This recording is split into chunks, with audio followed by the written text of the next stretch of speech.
Daily, weekly और monthly राशिफल के साथ साथ ज्योतिष, वास्तु, मंत्र आदि से जुड़ी वीडियोस रेगुलरली पाने के लिए चैनल को अभी सब्सक्राइब कीजिए और बेल नोटिफिकेशन पे भी क्लिक कीजिए ताकि नई वीडियो की नोटिफिकेशन आपको समय पर मिल जाए।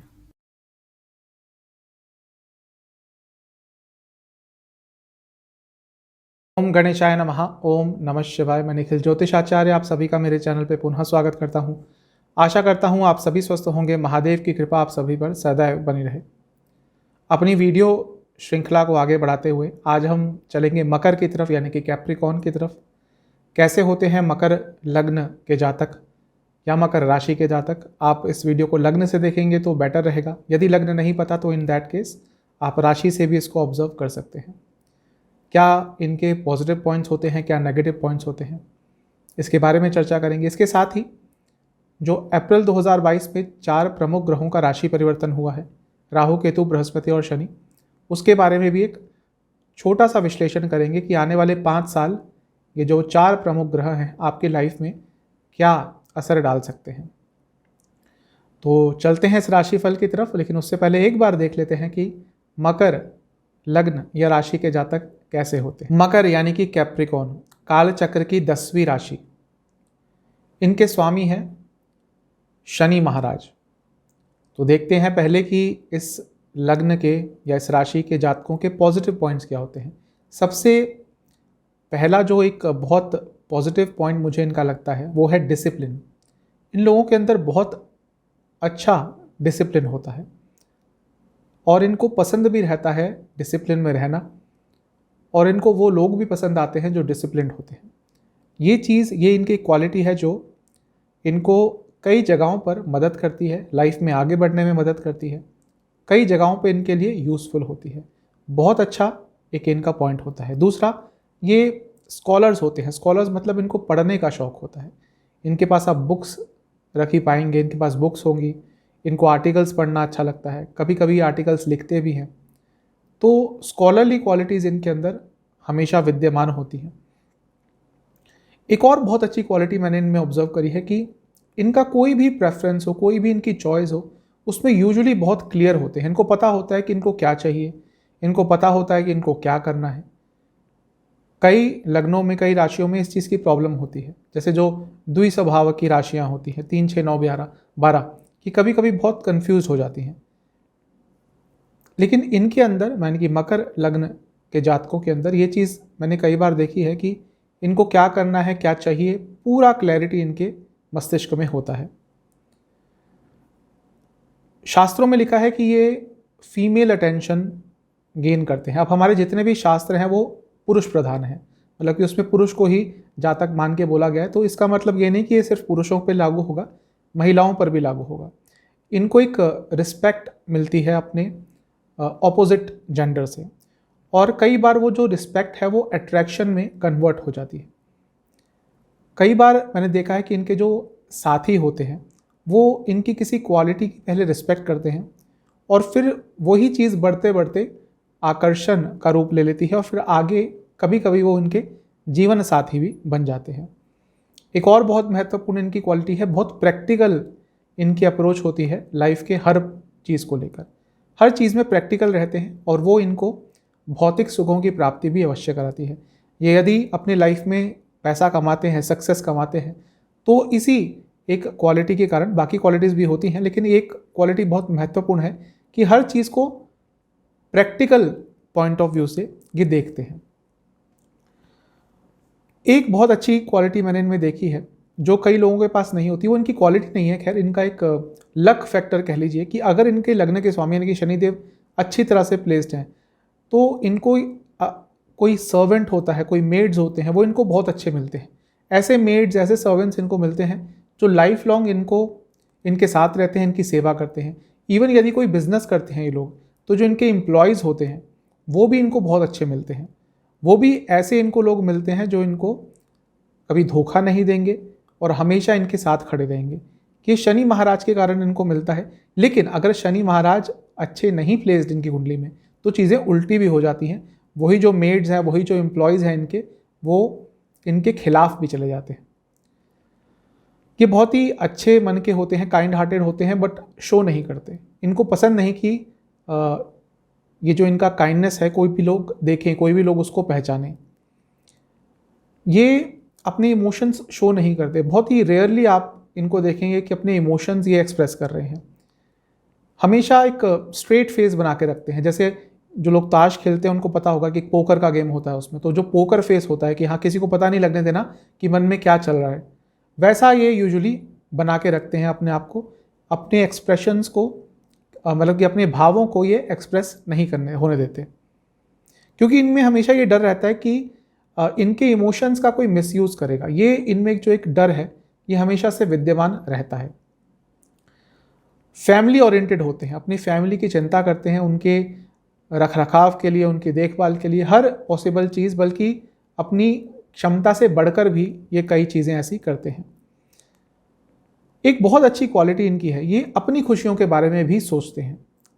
कई लोग ऐसे बोलते हैं कि नहीं, हमें दूसरों की बहुत चिंता है, हमें दूसरों की बहुत चिंता रहती है।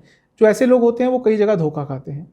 इनकी एक बहुत अच्छी क्वालिटी है, ये अपनी खुशियों के बारे में भी कई बार सोच लेते हैं, और इस चीज़ में बिल्कुल भी कुछ नेगेटिव नहीं होता। अपने बारे में सोचना चाहिए। अपने आप को ही खुश नहीं रखेंगे तो कहीं भी खुश नहीं रह पाएंगे। एक और अच्छी क्वालिटी है कि जो ये इनके लाइफ पार्टनर्स होते हैं लव लाइफ में, इवन बिजनेस में भी, ये उनके साथ डिस्कशन करते हैं। इनको डिस्कशन करना उनके साथ अच्छा लगता है। और आज के समय में जब शादियां 6 महीने में टूट जाती है, वो उसका मेन कारण यही होता है कि 2 महीने बाद ही डिस्कशन होना बंद हो जाती है। अपने लाइफ पार्टनर से लोग बात करना ही बंद कर देते हैं। उसके कई कारण हैं, कभी मौका मिला तो मैं डिस्कस करूंगा कि ऐसा क्यों होता है। बहुत दान पुण्य में विश्वास करते हैं। दान पुण्य ये यूजुअली मंदिर वगैरह में कम करने का सोचते हैं। इनको यूजुअली कोई एनजीओ हो गया, कोई ओल्ड एज होम हो गया, या कोई भी चैरिटेबल ट्रस्ट हो गई, वहाँ पे ये लोग ज़्यादा अपने मनी को डोनेट करने का सोचते हैं। ये बहुत बैलेंस्ड अप्रोच के साथ लाइफ में आगे बढ़ते हैं, ना ही ज़्यादा स्पिरिचुअल होते हैं, और ऐसा नहीं कि एकदम धर्म में विश्वास नहीं करते। तो दोनों का एक समन्वय बनाकर दोनों चीज़ों को बैलेंस करके ये आगे बढ़ते हैं, जो कि इनको बहुत काम भी आता है। बहुत इंटेलिजेंट लोग होते हैं, इंटेलेक्ट इनका बहुत अच्छा होता है, बुद्धिमत्ता इनकी बहुत अच्छी होती है। एक मेटेरियलिस्टिक अप्रोच होती है इनकी, पैसा कमाना चाहते हैं, पैसा कमाना इनको पसंद होता है, और पैसा कमाने में कोई गलत बात नहीं होती। वह व्यक्ति जो बोलते हैं कि हमें पैसा नहीं चाहिए, पैसा सब कुछ नहीं होता, मुझे ये लगता है कि या तो वो एकदम अनप्रैक्टिकल होते हैं, या वो वास्तविकता से तो बहुत दूर रहते ही हैं, या फिर वो शायद अपने आप को ही खुश करने के लिए चीज़ें बोलते हैं। क्योंकि आप कुछ भी कर लीजिए, आज के समय में बिना पैसे के कुछ नहीं होता, पैसा बहुत महत्वपूर्ण होता ही है। फिलॉसफर्स होते हैं ये, इनको फिलॉसफी में जाना, फिलॉसफिकल बातें करना बहुत अच्छा लगता है। और ये, जैसा मैंने कहा, ये ओपन अप नहीं हो पाते, लेकिन कोई ऐसा व्यक्ति जो इनकी फिलॉसफी या इनकी फिलॉसफिकल बातों को समझे, या खुद वो एक फिलॉसफर हो, उनके साथ इनका जो बातचीत का तरीका होता है ना, वो अलग ही लेवल का होता है। उनके साथ ऐसी ऐसी बातें करेंगे जो एक यूजुअल जो नॉर्मल इंसान है उसको समझ नहीं आएंगी। क्योंकि देखिए, फिलॉसफी जो होती है ना, फिलॉसफी समझना कोई आसान बात नहीं होती, वो अलग ही दुनिया में लोग रहते हैं। तो इनको फिलॉसफी करना पसंद है, इनको फिलॉसफर लोग पसंद है, पढ़ते हैं। जैसे मैंने शुरू में कहा, स्कॉलर हैं, तो इन्होंने कई लोगों की बुक्स पढ़ी होती हैं, फिर उसमें से कुछ लाइन पकड़ लेते हैं और उस पर अपने फिलॉसफर दोस्तों से चर्चा करते हैं। तो ये वो लोग लोगों के सामने बहुत खुल के रहते हैं जिनको फिलॉसफी में बहुत इंटरेस्ट होता है। विल पावर बहुत अच्छी होती है, सेल्फ सेंटर्ड होते हैं। जैसे मैंने शुरू में कहा, अपने खुशी का ध्यान रखते हैं, तो सेल्फ सेंटर्ड होते हैं। और बहुत महत्वपूर्ण होता है आज के जीवन में सेल्फ सेंटर्ड होना। जो नहीं होता वो व्यक्ति सिर्फ रोता है और रोता ही है। ये एक पृथ्वी तत्व की राशि है। फायरी, अर्दी, एयरी, वाटरी 4 तत्व होते हैं। अग्नि तत्व, वायु तत्व, पृथ्वी तत्व और जलीय तत्व। तो उसमें से ये पृथ्वी तत्व की राशि है, और इसी कारण से इनके अंदर काफ़ी स्थिरता होती है। और इसी कारण से एक इनको प्रॉपर्टी खरीदने, प्रॉपर्टी बनाने, इन सब का भी बहुत शौक होता है। यूजुअली रियल एस्टेट में भी जा सकते हैं, और इनके यूजुअली 2 से 3 प्रॉपर्टी होती ही है। और इनको मकान बनाने में ज़्यादा इंटरेस्ट होता है, फ्लैट आदि में इनका इंटरेस्ट ज़्यादा नहीं होता। इनका मन करता है एक ज़मीन लें, उसमें अपनी मनमर्जी का घर बनाएं। एक तो इनका तत्व हो गया पृथ्वी तत्व। दूसरा जो स्वभाव होता है वो 3 स्वभाव होते हैं, मूवेबल, फिक्स्ड और डबल, यानी कि चर राशि, स्थिर राशि और द्विस्वभाव राशि। तो इनका उसमें आता है चर राशि में, मूवेबल साइन है 1, 4, 7, 10। तो इनको लाइफ में आगे बढ़ना पसंद है, इनको कभी कभी यात्राएं करना भी पसंद होता है और अपनी लाइफ को हमेशा इम्प्रूव करना इनको पसंद होता है। ये भी इनके लिए बहुत अच्छा है। बहुत ऑनेस्ट होते हैं क्योंकि शनि महाराज इनके लग्न के स्वामी हैं। ये चीज़ लेकिन उल्टी भी हो सकती है। अगर शनि महाराज पर बहुत ज़्यादा एफ्लिक्शन है, वो बहुत ज़्यादा पीड़ित हैं, तो ये लोग झूठे भी बहुत अच्छे बनते हैं, मतलब कि झूठ बोल के ही व्यक्ति को कन्विंस कर लेंगे। तो डबल चीज़ इनके लिए हमेशा लागू रहेगी। वैसे अगर इनका शनि महाराज अच्छे हैं, इनसे सच्चा व्यक्ति कोई नहीं, लेकिन इसका अपोजिट भी आप मान सकते हैं। यदि देखिए, तभी मैं कहता हूँ कि जो सामान्य विश्लेषण होता है और जब कुंडली का विश्लेषण करते हैं तो चीज़ें बदल जाती हैं, बहुत चीज़ें अलग हो जाती हैं। इनका एक जो ऑर्गेनाइजेशन स्किल्स होता है, किसी भी चीज़ को ऑर्गेनाइज करना, वो इनको बहुत अच्छा लगता है। एक बहुत ही अच्छे वे में चीज़ों को ये ऑर्गेनाइज करेंगे।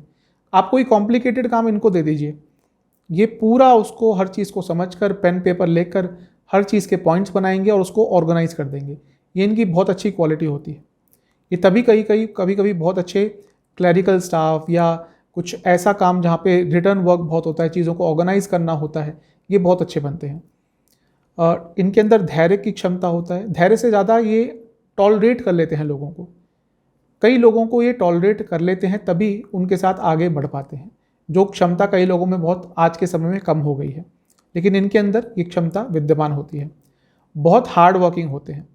काल पुरुष की कुंडली में 10वीं राशि है, कर्म प्रधान होते हैं, तो इनको कर्म करना अच्छा लगता है, इनको हमेशा बिजी रहना अच्छा लगता है।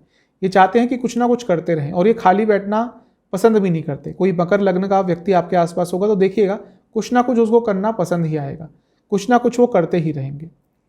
इनको सक्सेस की बहुत भूख होती है, हमेशा चाहते हैं कि सक्सेस की तरफ जाएं। कभी कभी कॉम्प्लिकेटेड भी हो जाते हैं, बट वो भी एक अच्छे तरीके से ही होते हैं। वो किसी और को समझ नहीं आएगा, वो कॉम्प्लिकेशंस इनके अपने लिए ही होती है। एक चीज़, इनको आप किसी भी तरह से कैटेगराइज नहीं कर सकते। आप ये नहीं बोल सकते कि हाँ ये व्यक्ति ऐसा होगा, ये व्यक्ति ऐसा होगा। इनकी कोई श्रेणी नहीं आती। ये थोड़े अलग तरह के ही लोग होते हैं, ना ही इनको पसंद है कि लोग इनको किसी श्रेणी में डालें। एक जो सत्य ब्रह्मचारी होता है, वो ये व्यक्ति बहुत आराम से बन सकते हैं। हमारे समाज में ब्रह्मचर्य का एक बहुत गलत मीनिंग निकाल दिया गया है कि बस जो सेक्सुअल एक्टिविटीज़ में इंडल्ज नहीं होते वो ब्रह्मचारी हो गए। ऐसा कुछ नहीं है। ब्रह्मचारी मतलब ब्रह्म का आचरण। आपके हर चीज़ में एक सत्वता होनी चाहिए, यानी कि सत्वगुण होना चाहिए, जो कि आज के समय में बहुत मुश्किल होता है।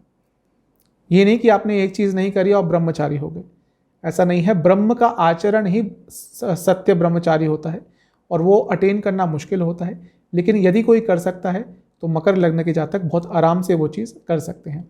क्रिएटिव भी होते हैं, कई चीज़ें ये ऐसी क्रिएट करते हैं जो सामान्य व्यक्ति नहीं कर सकता।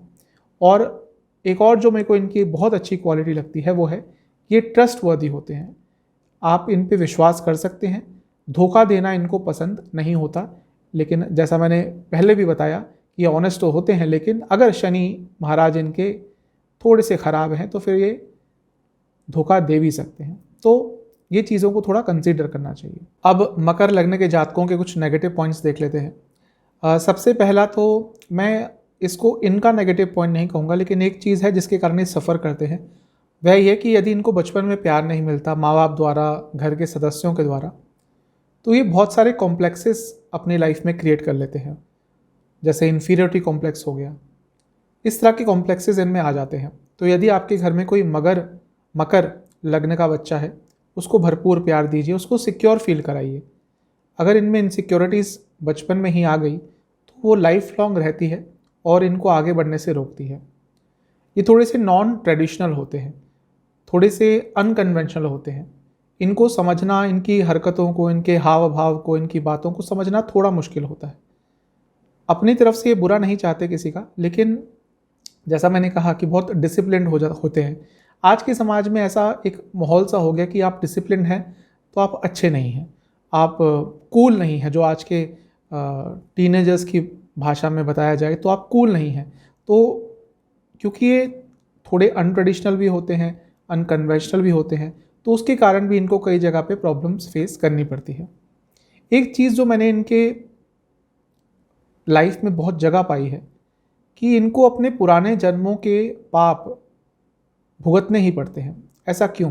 क्योंकि यदि हम काल पुरुष की कुंडली देखें तो इनका 10वां भाव बनता है, कर्म स्थान है।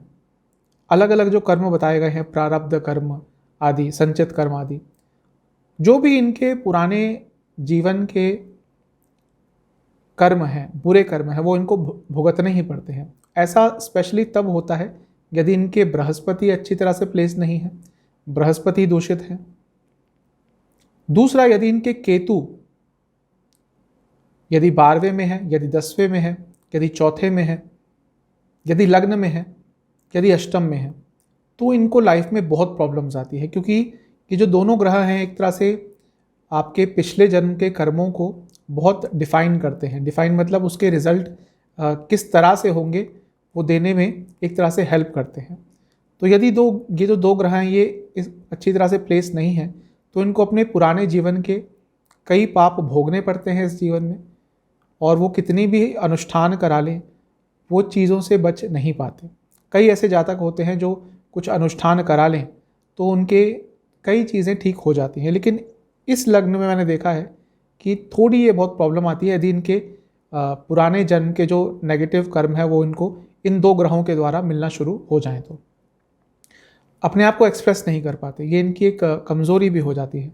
कई कई जगह पे सही भी होते हैं फिर भी ये एक्सप्रेस नहीं कर पाते। मैंने कई बार इन लोगों को देखा है कि ये सही होते हैं, लेकिन जब इनसे कोई क्वेश्चन करता है कि भाई तुमने ऐसा क्यों किया, इनके पास पूरे रीजंस होते हैं कि भाई मैंने ये इसलिए किया, ये चीज़ ऐसे होनी थी, लेकिन ये बोल ही नहीं पाते।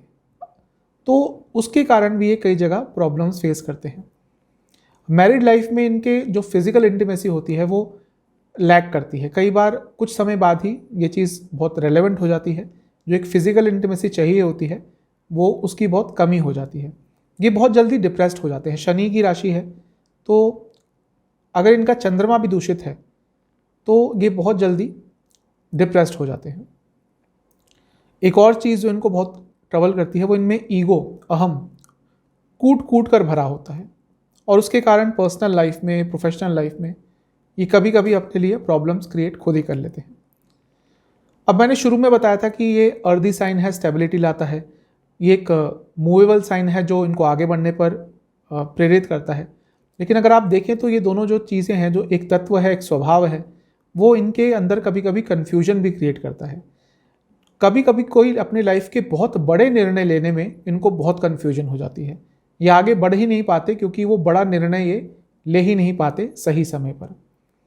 ये ज़्यादा ऑप्टिमिस्टिक नहीं होते। इनको आप फ्यूचर के बारे में कोई इतना ज़्यादा इनके अंदर ऑप्टिमिज्म नहीं होता कि हाँ भाई बहुत अच्छा हो जाएगा, ये हो जाएगा, वो हो जाएगा। थोड़ा सा ये नेगेटिव चीज़ों को ज़्यादा देखते हैं। कभी आप अगर कोई मकर लग्न का हो, आप उसके साथ कभी घूमने जाएं तो अगर 7-8 लोगों का समूह है, किसी सपोज आप हिल स्टेशन पे चले गए या किसी बीच पे चले गए, तो सारे लोग इतने खुश होंगे कि ओहो कितना अच्छा बीच है, कितने अच्छे हिल स्टेशन है। ये बोलेंगे क्या है, पहाड़ी तो है, क्या है, समुंदर ही तो है। तो ऐसे लोग होते हैं। ये थोड़ा सा ये इनका नेचर बहुत रेलेवेंट होता है, और ये चीज़ भी इनको थोड़ा परेशानी में डालता है, क्योंकि यदि आपके लाइफ में एक उत्साह नहीं होगा तो लाइफ नीरस सी हो जाती है। बहुत ऑनेस्ट होते हैं ये, जैसा मैंने शुरू में बताया, ये भी इनको प्रॉब्लम देता है। और जैसा मैंने शुरू में कहा कि कभी कभी ये अगर इनका लग्न अच्छी तरह से नहीं प्लेस्ड है या लग्न के स्वामी, तो ये इतने डिसऑनेस्ट हो जाते हैं कि कोई जवाब ही नहीं उस चीज़ का। एक्सट्रीम लेवल पर जाकर डिसऑनेस्टी करते हैं। ये बहुत कंजर्वेटिव होते हैं, इनको चेंजेस पसंद नहीं है। जैसे मैंने कहा पृथ्वी तत्व की राशि है, तो कभी कभी इनको चीज़ों के साथ बदलने में बहुत प्रॉब्लम आती है। आजकल का समय है कि हर दूसरे महीने में कुछ बहुत चेंज हो जाते हैं चीज़ें। तो यदि ये अपने आप को समय के साथ नहीं बदल पाते, जो कि यूजुअली नहीं कर पाते, तो जैसे जैसे इनकी उम्र बढ़ती जाती है ये थोड़े प्रॉब्लम्स में फंसते जाते हैं, क्योंकि ये फ्लेक्सिबल नेचर के नहीं होते। ये बहुत डिसिप्लिन्ड होते हैं, मैंने शुरू में ही कहा था। लेकिन अब प्रॉब्लम कहाँ आती है कि ये उस डिसिप्लिन को अपने आसपास के लोगों पर थोपना चाहते हैं, जो कि आज के समय में नहीं चलता। आज से 25 साल पहले, 30 साल पहले ये चीज़ें चल जाती थी। घर में एक जो बड़ा सदस्य होता है, अगर वो चाहता है कि डिसिप्लिन होना चाहिए घर में, उसके हिसाब से होनी चाहिए चीज़ें, तो चल जाती थी। बच्चे भी मानते थे, सब कुछ होता था। आज के टाइम में आप ऐसा करके दिखा दीजिए, स्पेशली जो बड़ी सिटीज़ हैं, मेट्रोपॉलिटन सिटीज़ हैं। मैंने ये देखा है कि जो हमारे देश की छोटी सिटीज़ हैं, वहाँ पे तब भी आजकल पहले जैसा थोड़ा बहुत चीज़ें हैं। मेट्रोपॉलिटन सिटीज़ में अगर आपने ऐसा कुछ कह दिया अपने बच्चों को, वो बस उस दिन का वेट करते हैं जिस दिन उनकी पहली सैलरी ना आए। भले ही 20,000 कमा रहे हो, 10,000 का रेंट पे रूम लेकर अलग रहेंगे, भले ही कुछ ना बचता हो, लेकिन फिर वो अपने घर के सदस्यों के साथ या अपने घर के बड़ों सदस्यों के साथ नहीं रहेंगे। तो इन लोगों में ये एक बुरी क्वालिटी होती है कि ये हर इंसान पर डिसिप्लिन थोपना चाहते हैं। ये आज के समय में काम नहीं करता। ये हर चीज़ के नेगेटिव पॉइंट्स को देखते हैं। कभी कभी ये चीज़ बहुत इनके अंदर भर जाती है, हर चीज़ में नेगेटिव। जैसे मैंने शुरू में बताया था कि अभी थोड़ी देर पहले बताया था कि ये किसी हिल स्टेशन में जाएंगे तो बोलेंगे क्या हुआ, पहाड़ ही तो है। अब कोई दूसरी राशि का जातक होगा, सपोज शुक्र की राशियों का जातक है, तुला और वृषभ, वो बहुत खुश होंगे देख के। मिथुन वाले भी 2, 3, 6, 9, 12 हैं, वो भी बहुत खुश होंगे। लेकिन आप इनको लेके जाइए, क्या है यहाँ पे, कुछ मज़ा नहीं आ रहा। तो ये चीज़ें भी इनको बहुत तंग करती हैं। इनको अकेला रहना पसंद है, आइसोलेशन इनको बहुत पसंद आता है।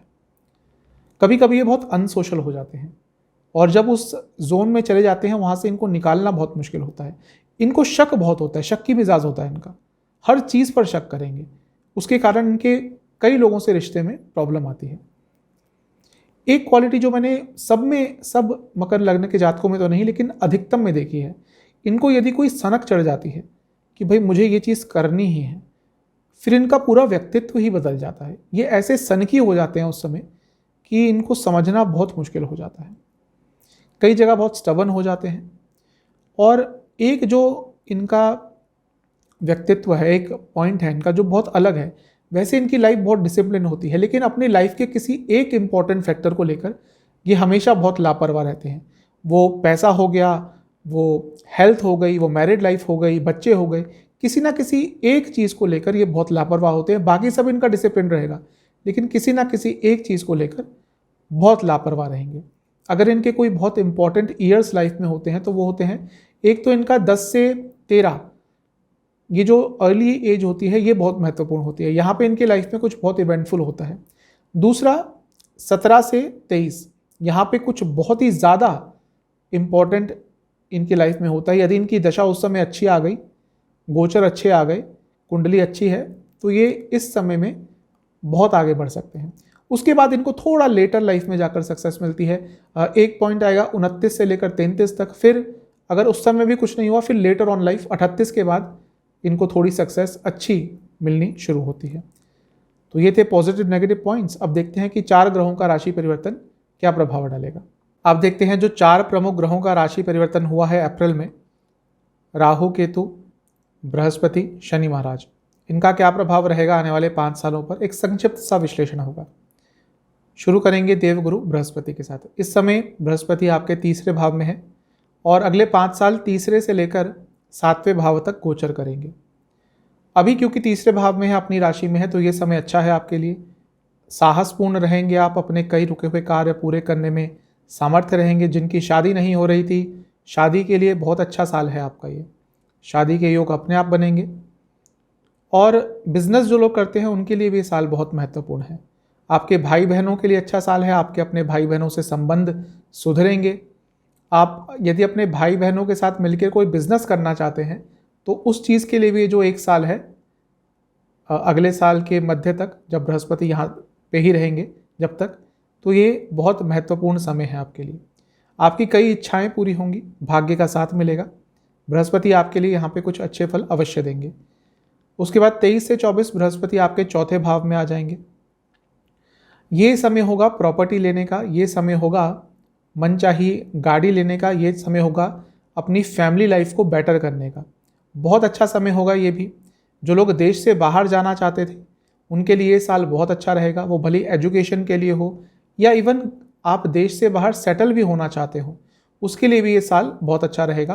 कई लोग हैं जो बाहर सेटल होना चाहते हैं, इमिग्रेशन के थ्रू बाहर की कंट्रीज़ में सेटल होना चाहते हैं, तो उनके लिए अगला साल यानी कि 23 से 24 इस संदर्भ में कुछ ना कुछ अच्छा अवश्य लेके आएगा। यदि आपके घर के किसी बड़े सदस्य को, आपके पिताजी को या किसी भी बड़े सदस्य को डायबिटीज़ है, तो ये साल उनके लिए थोड़ा प्रॉब्लमेटिक जा सकता है। उसके बाद 24 से 25 बृहस्पति आपके 5वें स्थान में रहेंगे। ये साल बहुत महत्वपूर्ण रहेगा क्योंकि लग्न पर दृष्टि रहेगी बृहस्पति की, तो भाग्य का साथ तो मिलेगा ही। बाहर से संबंधित कुछ काम करते होंगे तो पैसा आएगा, फाइनेंस संबंधित कुछ काम करते हैं तो पैसा आएगा। इस साल आप शेयर मार्केट से बहुत पैसा कमा सकते हैं। और सबसे महत्वपूर्ण होगा कि यदि आप फैमिली प्लानिंग करना चाहते हैं तो ये साल उसके लिए सर्वोत्तम रहेगा। इसके बाद 25-26 आ जाएंगे आपके छठे भाव में। छठे भाव में बृहस्पति ठीक ठाक सा प्रभाव देते हैं, लेकिन आपके लिए अच्छा रहेगा। क्यों? क्योंकि विपरीत राजयोग बनेगा। आपके लिए 12वें स्थान के स्वामी हैं, छठे में जाएंगे तो विपरीत राजयोग बनाएंगे और उसका बहुत अच्छा प्रभाव आपको मिलेगा। आप कई गुना अपने जीवन में आगे बढ़ सकेंगे। उसके बाद 26 से 27 7वें घर में आ जाएंगे। यहाँ पर उच्च के हो जाएंगे। उच्च के होकर आपके लग्न को देखेंगे, बहुत अच्छा होगा। काम त्रिकोण में बैठेंगे, आपके शादी के योग बनेंगे, आपकी कई इच्छाएं पूरी होंगी। तो वो साल आपके लिए बहुत अच्छा जाने वाला है। अब चलते हैं शनि महाराज पर, आपके लग्न के स्वामी हैं। अगले 5 साल आपके दूसरे और तीसरे घर में गोचर करेंगे। अभी कुछ समय के लिए वापस आपके लग्न में आने वाले हैं जुलाई में। जब लग्न में दोबारा आएंगे तो ये समझ लीजिए आपको अपनी लाइफ में बहुत सारे चेंजेस लाने होंगे। यदि आप वो सारे चेंजेस नहीं लाए तो आप आगे चलकर पिछड़ जाएंगे। और वो चेंजेस आपको भी कहीं ना कहीं पता है, वो आपके हैबिट्स हो गई, आपकी डाइट हो गई, आपके काम करने का तरीका हो गया, आपकी हेल्थ हो गई। आपको पता है कि कहाँ पे चेंज करना है, लेकिन आप नहीं कर पा रहे। अब आप मान लीजिए शनि महाराज जब वापस आने वाले हैं ना जुलाई में, आपको सिखा के जाने वाले हैं कि भैया ये चीज़ नहीं करी तो समझ जाओ आगे चलकर मैं तुम्हें बुरा ही प्रभाव दूंगा। तो डिसिप्लिन वैसे तो आपके अंदर विद्यमान होता है, लेकिन जिन चीज़ों में नहीं है वो चीज़ में डिसिप्लिन लाने की कोशिश कीजिए। मैंने शुरू में बताया, जब मैं कैरेक्टरिस्टिक्स बताता हूँ, किसी चीज़ को लेकर लापरवाह होते हैं, वो कौन सी चीज़ है उस पर ध्यान दीजिएगा। ये जब जुलाई में आएंगे आपके लग्न में, उसके बाद जनवरी तक यहीं पे रहेंगे। जनवरी के बाद आ जाएंगे धन स्थान में। ये समय बहुत अच्छा होगा पैसों के लिए। लग्न के स्वामी हैं, धन भाव में आ रहे हैं और धन स्थान के भी स्वामी हैं, तो इससे अच्छा और क्या चाहिए। कई जगहों से पैसा आएगा। यहाँ पर बैठकर 10वीं दृष्टि उनकी रहेगी लाभ स्थान में। अत्यंत शुभ लाभ योग, अत्यंत शुभ धन योग बनेगा। पैसा बहुत आएगा उन 2.5 सालों में। उसके बाद 25 के मध्य से वो आपके तीसरे भाव में आ जाएंगे। यहाँ पे भी शनि अच्छा प्रभाव देते हैं। आपकी लाइफ आगे बढ़ेगी, कई ऑब्स्टिकल्स आप दूर कर पाएंगे, कई यात्राओं पर जा पाएंगे। एक अलग साहस उस समय, उस 2.5 वर्षों में आपके अंदर रहेगा। अच्छा समय रहेगा वो भी। बस ये जो गोचर में अभी गिरेंगे, मैं उस पर अलग से वीडियो बनाऊंगा। जब वापस गिरेंगे आपके लग्न में, अपनी लाइफ को डिसिप्लिन में और लाने की कोशिश कीजिएगा। राहु महाराज पर चलते हैं। इस समय आपके चौथे स्थान में हैं, उल्टे चलते हैं, वक्री रहते हैं हमेशा। अगले 5 साल आपके चौथे, तीसरे और दूसरे स्थान में रहेंगे। चौथे घर में अभी हैं तो मिला जुला सा प्रभाव मिलेगा। हो सकता है प्रॉपर्टी में लाभ मिल जाए, लेकिन घर में थोड़ा अजीब सा माहौल रहेगा अगले 1.5 साल। पूरे अगले 1.5 साल तो नहीं, खैर इतना लंबा भी बुरा प्रभाव नहीं रहता, लेकिन मान लीजिए अप्रैल से लेकर जुलाई अगस्त, यहाँ पे घर में थोड़ा उच्चाट सा माहौल रहेगा। एक दूसरे से बातचीत करने का मन नहीं करेगा। हो सकता है किसी सदस्य को अचानक से कोई बीमारी भी घेर ले, जो कि खर्चा भी कराएगी। उसके बाद 23 के अक्टूबर से अगले 1.5 साल राहु आपके तीसरे भाव में रहेंगे। यहाँ पे अच्छा प्रभाव देते हैं। जो लोग कहीं देश से बाहर जाना चाहते थे उनके लिए ये साल भी बहुत अच्छा रहेगा। बृहस्पति भी एक बार योग बनाएंगे और राहु भी ये योग इस साल, इस अक्टूबर 23 के बाद 1.5 साल के लिए बनाएंगे। तो वो क्लैश हो रहा है एक समय, तो हो सकता है अगले साल के एंड में जो लोग देश से बाहर जाना चाहते हैं उनके लिए कुछ ना कुछ अच्छा हो जाए। उसके बाद 25 की शुरुआत से 27 तक आपके दूसरे भाव में रहेंगे। यहाँ पर आकर आप पर धन की वर्षा करेंगे। मान लीजिए राहु जब दूसरे में आते हैं, पता नहीं कहाँ से ये बात आ गई कि राहु दूसरे में अच्छा प्रभाव नहीं देते। अब अच्छा प्रभाव बुरा प्रभाव क्या होता है, कुछ चीज़ों के लिए अच्छा देंगे, कुछ चीज़ों के लिए बुरा देंगे। तो पैसे के लिए तो यूजुअली धन भाव में राहु बहुत अच्छा प्रभाव देते हैं, मैंने कई कुंडलियों में ऐसा देखा है। तो ये समय आपका होगा पैसा कमाने का, आपको बहुत जगहों से पैसों का लाभ इस 1.5 वर्ष के समय में अवश्य प्राप्त होगा। केतु पे चलते हैं, केतु भी उल्टे चलते हैं, वो आपके 10वें 9वें और 8वें स्थान में गोचर करेंगे। अभी 10वें में है, तो हो सकता है कॉम्प्लिकेशंस कुछ कार्य क्षेत्र में कुछ समय के लिए आ जाए, उसके बाद सब ठीक हो जाएगा। क्योंकि अभी कुछ समय के लिए तो यहाँ पे अकेले ही रहेंगे, अभी चंद्रमा है, अभी कुछ समय के लिए चंद्रमा आते हैं 1 महीने में, उसके बाद तो वो अकेले ही रहेंगे। तो जब राहु केतु अकेले बैठते हैं कहीं पे, तो वो राजयोग बनाते हैं। तो कुछ समय के लिए अभी अकेले रहेंगे, बहुत टाइम बाद ही कोई उनके साथ ग्रह आएगा, तो तब तक राजयोग की स्थिति रहेगी। ये मान लीजिए कि अप्रैल मई जून के बाद आपको करियर में कुछ अच्छे चांसेस अचानक से मिलेंगे। उसके बाद केतु चले जाएंगे 9th में, अगले साल के अक्टूबर 2023 में। यहाँ पर धर्म के प्रति आस्था बहुत बढ़ेगी, मोक्ष के प्रति आस्था बहुत बढ़ेगी, एक नई स्पिरिचुअल जर्नी आपकी अवश्य स्टार्ट होगी, लेकिन भाग्य का साथ थोड़ा कम मिलेगा। केतु ऐसे ही करते हैं, कभी कभी जो सबसे पॉजिटिव चीज़ होती है उस भाव की, उसको छीन लेते हैं। तो यहाँ पे भाग्य सबसे इंपॉर्टेंट होता है भाग्य स्थान में, तो भाग्य का साथ कम मिलेगा, लेकिन अपने आप को समझने का, अपने धर्म को समझने का मौका मिल सकता है। उसके बाद 25 की शुरुआत से 27 तक रहेंगे आपके 8वें घर में। 8वें घर में जब केतु आते हैं तो मोक्ष की तरफ लेके जाते हैं।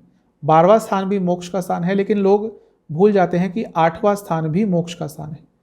लेकिन यहाँ पर जब मोक्ष की तरफ जाता है व्यक्ति, तो बहुत प्रॉब्लम्स के साथ जाता है, फिजिकल प्रॉब्लम्स के साथ, फाइनेंशियल प्रॉब्लम्स के साथ। तो जहाँ एक तरफ राहु आपको पैसा देंगे, वहीं किसी ना किसी एक चीज़ पर आपका पैसा अचानक से खर्च भी होना शुरू हो जाएगा, क्योंकि राहु इस समय आपके दूसरे स्थान में रहेंगे, पैसा आएगा, लेकिन या तो अपनी हेल्थ पर, घर के किसी सदस्य की हेल्थ पर, किसी ना किसी चीज़ पर पैसा खर्च भी होगा, लेकिन मोक्ष की तरफ आप अवश्य जाएंगे। तो ये था एक छोटा सा विश्लेषण। हमने बात करी कि कैसे होते हैं मकर लग्न के जातक और 4 ग्रहों का क्या प्रभाव रहेगा। चैनल पे नए हैं सब्सक्राइब कर लीजिए, वीडियो को लाइक कर लीजिए। मिलता हूँ अगली वीडियो में, तब तक के लिए ओम नमः शिवाय।